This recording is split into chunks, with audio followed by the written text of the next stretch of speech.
In this video, I'm going to be finishing off the mechanics part of the prelim HSC Engineering Studies booklet. So we're going to be looking at Pascals and how Pascals are a measure of strength and a measure of stress and a measure of pressure. We're going to be focusing on Pascals as a unit measurement for strength, stress, and pressure. Stress, the calculation for stress being force over area, is one of the most important parts of the course. I always say this is the second most important thing you need to know to not embarrass me in this subject. After we do Pascals, we're then going to go on and we're going to learn about vectors, and then we're going to learn about simple machines. Now, when we teach this course, I use the Eureka videos as a big part of the way that I talk about these, and I have links to those in the book. But I'm only going to be going through this quickly so that I have a set of I have a video that I can direct students to if we need to fill in these workbooks. So with that said, I'm going to zoom out and get started.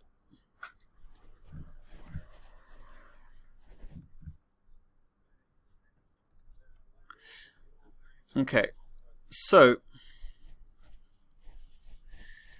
the amount of force a material can withstand is not fixed. An apple stalk and a tree trunk are more or less made of the same thing, but the apple stalk might fail when an apple's weight exceeds 1 Newton, where a tree trunk can support a weight of 10,000 newtons. The difference is the area. Area is what goes into that blank there. Area. An apple stalk might have a cross-sectional area of only 1 millimeter squared, where a tree trunk might have an area 10,000 times greater. To calculate if a structure or a tree will be able to provide sufficient reaction force to prevent failure, you must divide the force by the area. Now, the fancy word to say divide is quotient. The quotient of 1 Newton, the force of 1 Newton divided by an area of 1 meter squared, is a Pascal. Pascal is written with a lowercase p for Pascal, P-A-S-C-A-L. I'm not a great speller, but I'm pretty sure that was right. Okay, so anything less than 1 million pascals, right, is usually referred to as pressure. And this is where I would normally in class play my the video I edited of all the clips of Pascal from Tangled. Tangled being Rapunzel being my favorite Disney princess. To the tune of Under Pressure. But I'm not going to do that for this recording. I do have that video in my playlist, so you can have a look for it there. Okay, so we have the formula that pressure equals force divided by area. We often talk about tire pressure, so I think this class previously said that I should spell tire with an I. I don't care. Tire pressure, soil pressure, and even air pressure. For structures, however, we generally use material that can withstand millions of pascals, more than 1 megapascal. Remember, mega is the prefix that means million. So, if something can withstand millions of pascals, we use the term stress. And because we've already used the letter S for displacement, we're going to talk about that later, we use the Greek letter sigma, the lowercase sigma, not the big capital sigma, which we used for sum. We use the lowercase sigma, which looks a bit like a flat 6. And we get the formula stress equals force divided by area. Now, stress equals force over area is the second most important thing you need to know in this subject to not embarrass me. Right? If you go out after finishing year 12 and someone says, "Oh, you did engineering studies with with me," and they say, "Oh, do you know what the formula for stress is?" and you don't know how to answer that question, you will embarrass both of us. So, stress and pressure are the same thing, but are usually used for different times depending on how big the value is. Like we said, if it was more than 1 million, you use stress. If it's less than 1 million pascals, you use pressure. Although it's not a base SI unit, we often work in megapascals. Megapascals, all one word with a lowercase m. And it can be helpful to remember that 1 megapascal is equal to 1 Newton divided by 1 millimeter squared. Now, this is where I use the term grease units. I'm not going to go and find the picture now. I'll pause. So what I call the grease units after the movie Grease, I actually hate the movie Grease, but nevertheless, these units, I like to say that we go together like megapascals and millimeters squared. That's not going to mean too much for you at the moment, but it will be more relevant as we go on further into the course, especially when we do things like bending. Okay, so it can be helpful to remember that 1 megapascal equals 1 Newton divided by 1 millimeter squared. Just the way it works out, because there's a million millimeters squared to a meter squared, it works out well that that's the same as a million pascals. A material's strength is also measured in pascals. So strength goes in that gap there. A material's strength is also measured in pascals, or how many newtons it can resist per square meter. An apple stalk might have a strength of 1 megapascal. Timber has a strength of between 5 megapascals, maybe 15. So between 5 and 15. So pine, would say, has usually less than 10 megapascals of strength. Steel, when we say steel, that's quite a range.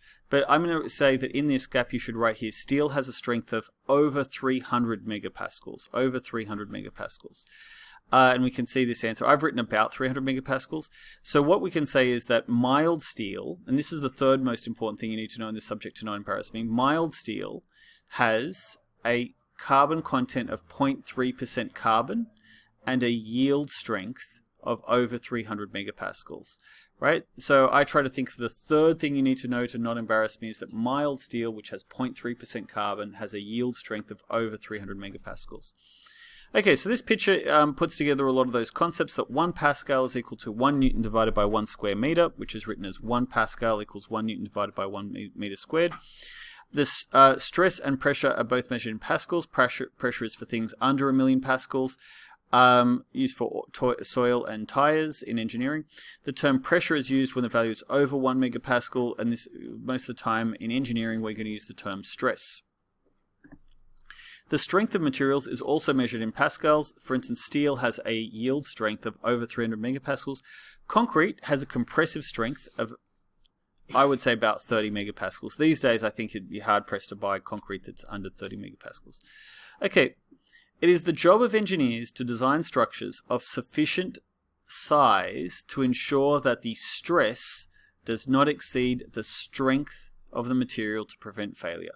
So engineers make things that are just big enough to make sure that the stress is just low enough that it doesn't exceed the material's strength.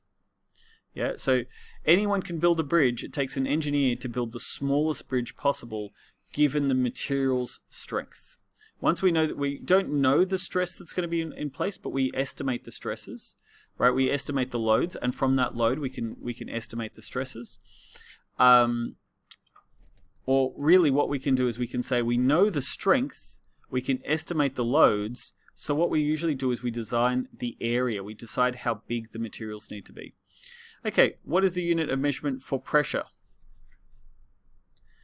Pascals. The unit for measurement for pressure is pascals. If you wrote kilopascal, I'd be more than happy with that. The formula for stress, the second most important thing you need to know in this subject, stress equals force divided by area. Stress equals force over area. What is the unit of measurement for strength? It is the Pascal, right? So the Pascal is the same for those. We're going to find that there's several units as we continue on that have the same unit as we get to vectors and scalars. Okay, all measurements can be classified as either scalars or vectors. Oh yeah, scalars have size or scale and magnitude. For example, area or temperature only have magnitude. As an example, I'd be interested to see what I've said previously there, but area is something we could say. So you don't say that an area doesn't have a direction relative to something else. Okay, vectors have both size or magnitude and direction. And if anyone's ever seen Despicable Me, after he says that, he says, "Oh yeah, you can't see me doing the copying his movement, but you know, sometimes I do that." Anyway, gravity, for example, has a magnitude of 9.8 meters per second squared and a direction of down. Another way of referring to down is towards the center of the earth. Right? If you drop something, it falls towards the center of the earth. We call that down. That's how we define the term down. It's also how we define the term vertical. Because gravity has a direction, and because gravity has a direction, it is a vector. And as are all other accelerations. All accelerations are vectors.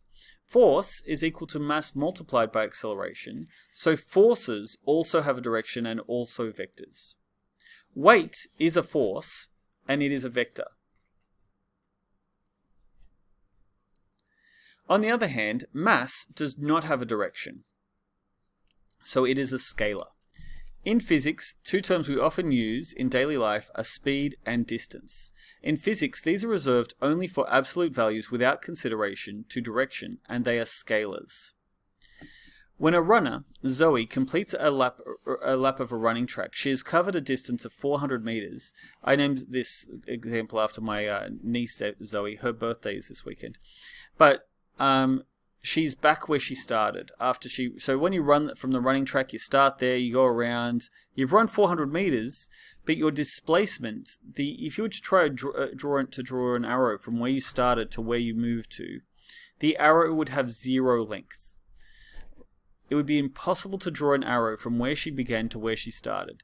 If she moved, on the other hand, if she just moved 100 meters north, she would now have a magnitude of 100 meters and a direction north.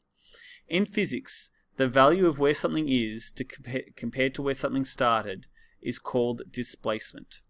Distance and displacement both are measured in the same SI unit, meters. Distance and displacement are both measured in meters. The difference is that distance is a scalar and displacement is a vector.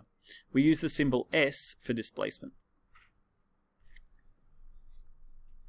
When Mick, so I named this one after my brother, Zoe's dad, when Mick completes a marathon, he has run a distance of 42,195 meters. But in the Blackmore's marathon, you're only 1,195 meters from where you start. So you start on one side of the Harbour Bridge and you finish at the Opera House. Your displacement is a little bit more than 1 kilometer. So he's run a distance of 42.2 k's, but his displacement, the distance, he's only 1.2 k's from where he started. In physics, the value of where something is compared to where it started is called the displacement. Okay. We're just reiterating what we said above. Similarly, where speed is equal to distance over time, velocity is equal to displacement over time. Now, in my notes, I have a picture of a velociraptor on the Vance Joy film clip, but velocity is speed. So velociraptor is called that because it was a very fast dinosaur. We think, we don't know. No one's ever seen a velociraptor. Well, anyway, not that I'm aware of. In this course, we will only use the terms velocity and displacement, except where we talked about it above, just for the sake of introduction. Now, I expect you to be able to recognize the following scalars and vectors. You need to know that time is a scalar. That was probably the one I was looking for. Time is a scalar, which is measured in seconds. Temperature, this is going to be terrible because I've got a microphone between where I can see, is a scalar and it is measured in Kelvin. In my notes, I've posted, usually on Facebook, I post that how we determine Kelvin and why that's important. It's not something I'm likely to give you in a question, but I might give you one multiple choice that asks what is the SI unit for temperature, and to know that temperature is a scalar, time is a scalar.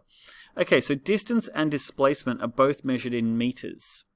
Speed and velocity are both measured in meters per second. Acceleration is measured in meters per second squared. Mass is measured in kilograms, and force, including weight, is measured in newtons. So what I'm asking is for people to define a scalar quantity. A scalar quantity is a measurement that only has a quantity that only has magnitude. Area and volume. I should point out that we have distance, area, and volume. I usually write here. So we have distance, area, and volume. Go here.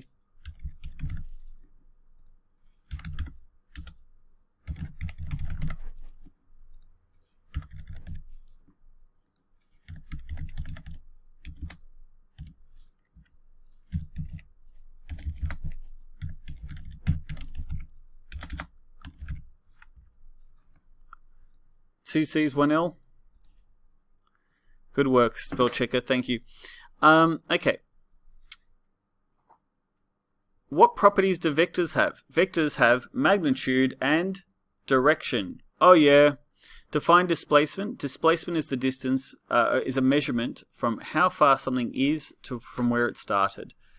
It has displacement is a vector, so it has magnitude and direction. Simple machines. A simple machine does not change the energy required to do work. However, it reduces the amount of force by increasing the distance, or the displacement more accurately. A ramp is an example of an inclined plane.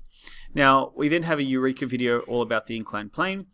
To balance the lever, such as so then we're now moving on to the next simple machine, which is the lever. To balance a lever, such as a seesaw, you can move a heavy weight closer to the fulcrum.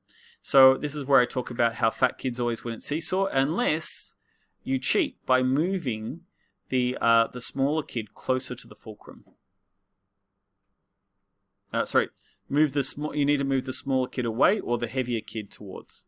Thank you. Okay, and then I have a video about the lever. Mechanical advantage can be calculated by dividing the... Now, you can't get more out than you put in. So the output force divided by the input force. So what that means is that if we have a machine and I turn that machine with, we're going to use joules to measure the work. I use 100 joules of energy, not 100 joules of, so I put 100 joules in, I won't get 100 joules out of the machine. Why won't I get 100 joules out? Because there'll be some loss due to friction. So the difference between that output divided by that input is called efficiency. Mechanical advantage can be calculated by dividing the output force by the input force. Now, it is possible to get a mechanical advantage greater than 1, but not in every case. If we look at levers, some levers will give us a mechanical advantage of greater than 1, and others won't. So what we have here is we have 3 different kinds of levers. We have a first order, second order, and third order lever. A first order lever includes, say, a crowbar, a hammer, or scissors, pliers. Now, in this case, they don't always have a mechanical advantage of 1. The mechanical advantage can either be higher or lower than 1, which means that we can get more force. We can increase the force that we're applying. Typically, that's what we want when we're using, say, a crowbar, is we want to increase the amount of force that we're producing by increasing the distance. But in this case, these pliers, that might not be the case, right? I'm not going to go into too much detail here. This is covered in more detail in Chapter 4. We just need to be able to recognize the 3 orders of levers. The second order lever always gives us a mechanical advantage of greater than 1. How I remember the second order lever, how I remember this is for first order lever, the fulcrum is in the middle. For the second order lever, the load is next to the fulcrum. I like to think of a load of number 2 in this wheelbarrow. That's how I remember a second order lever. A third order lever, I think of a fishing rod, and you catch 3 fish. And I always think about how when you catch a fish, the fish always feels way heavier on the fishing rod than when you actually pull it out of the water. You're always amazed that why this fish felt like was going to be the biggest fish in the world, and I take it out and I'm always disappointed that the fish isn't as big. The reason for that is because third order levers have a mechanical advantage less than 1. And that means that we have to apply more force. But the reason why we want to apply more force than we get out is because we get, from third order levers, we get reach with a fishing rod, or with things like tongs or tweezers, we get precision. And so precision is valuable, and that's why we're willing to use third order levers. Levers are typically more efficient than inclined planes because inclined planes are more susceptible to friction. A screw is an example of an inclined plane. Wheels and gears are examples of levers. That's pretty much all I expect you to know. I have a good video called Spinning Levers that I have notes for, and I have the link that you can check out. It's a very old video, but I think it's quite good. A pulley must be movable to offer mechanical advantage. So this first pulley here does not provide any mechanical advantage because the pulley is fixed.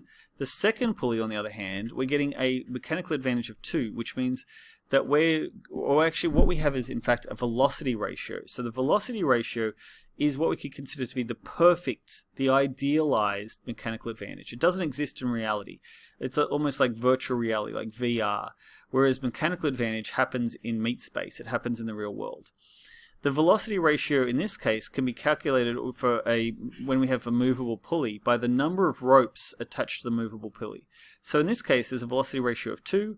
There's 2 ropes attached to a movable pulley here, so we have a velocity ratio of 2.